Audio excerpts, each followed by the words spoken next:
Alright, so nowadays, every single camera company out there is trying to sell you on their 4K capabilities. But do you really need 4K? The short answer is, most cases, no. If you guys are new here, my name is Gabe Tran. I make videos on tech and videography. So if that interests you, hit that subscribe button. Yeah. Anyways, so a lot of people are saying that 4K is the future. And that might be true. I personally believe that 4K is gonna one day be the standard. You know, the new 1080p. But for now, in the next few years, it's not. Now don't get me wrong, shooting in 4K has a lot of benefits to it, but I don't think it's for everybody just yet. So let's try to answer the question of whether or not you need 4K by breaking down the pros and cons. Alright, first let's go over the pros. The first benefit of 4K is you're gonna get a crispier, sharper, and higher quality image. Even if your final product isn't gonna be in 4K, downscaling it to 1080p is just gonna make it look better. You're recording a lot more pixels, a lot more information, which leads to a better image. Another pro to shooting 4K is you're able to crop in without losing any 1080p image quality. This makes reframing in post a lot more viable. When you're shooting in 1080 and you try to crop in on your image, if you go past a certain point, you start losing quality and it becomes very pixelated. But with 4K, you can crop into 400%, maybe even more,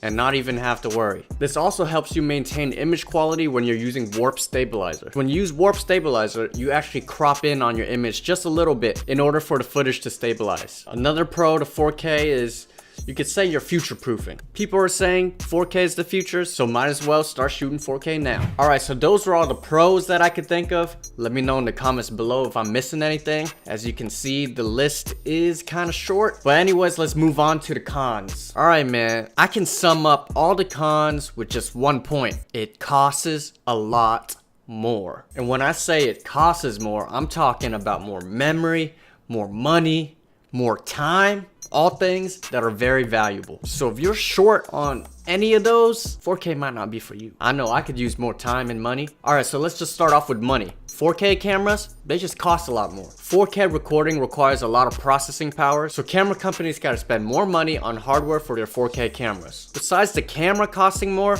your computer is gonna cost more too. Handling 4K footage requires a pretty capable computer. You're gonna have to spend some extra dollars for the highest specs, you know, the best graphic cards, the best hard drives, best processor, everything. It's gonna cost you more. And then on top of that, you're gonna need some high-end SD cards as well. You can't record 4K on any cheapo SD card. It has to be capable of writing really fast. Alright, so speaking of SD cards, the next point is memory. You are gonna burn through SD cards because 4K footage is much larger than 1080p. For example, when shooting 4K with Canon's 5D Mark IV, you're gonna fill up a 64GB SD card in only 15 minutes. If you compare that with shooting in 1080p, 64GB could get you well over an hour. Alright, next thing we're gonna talk about is how much time it's gonna cost. Like we mentioned, 4K files can be very large, and that translates to very long transfer times. For example, when I transfer 30 minutes of 4K footage, it takes almost an hour to complete. And don't get me started on uploading 4K to the internet. It will take you all night,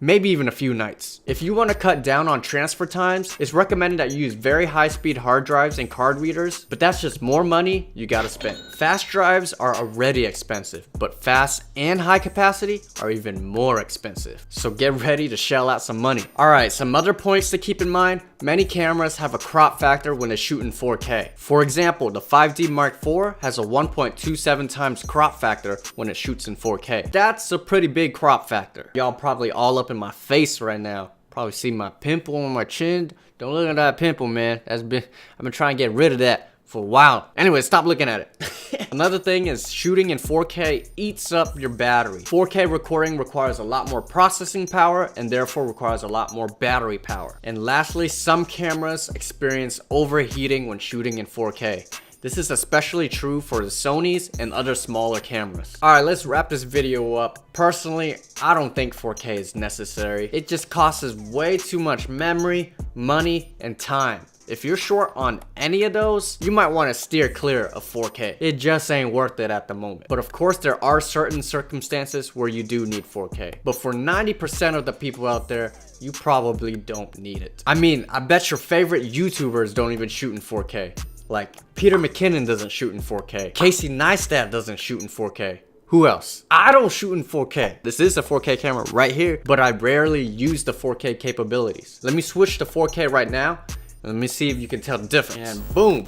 Do you guys see a difference? Does this look that much better than 1080p? Y'all let me know. How does it look? Is it worth the extra time, the extra money, the extra memory? You decide for yourself. All right, so if you're just making YouTube videos, you know, you're just getting started, don't even worry about 4K. Don't let the marketing get to you. 4K is not gonna make your video any better. Just focus on delivering quality content. So unless you have a specific need for it, it should be the least important factor when picking out a camera. Anyways, hope you guys enjoyed that video, found it useful. If you did, hit that subscribe button, and I'll see y'all in the next one. Alright guys, be sure to check out my other videos. Let me know if this video helped you decide whether or not to get that brand new 4K camera, you know? Honestly, I have 4K cameras, and I never even used 4K. Maybe like, I used it like once for a project, and that was it. Anyways, peace out. I gotta go now, and I'll see y'all later.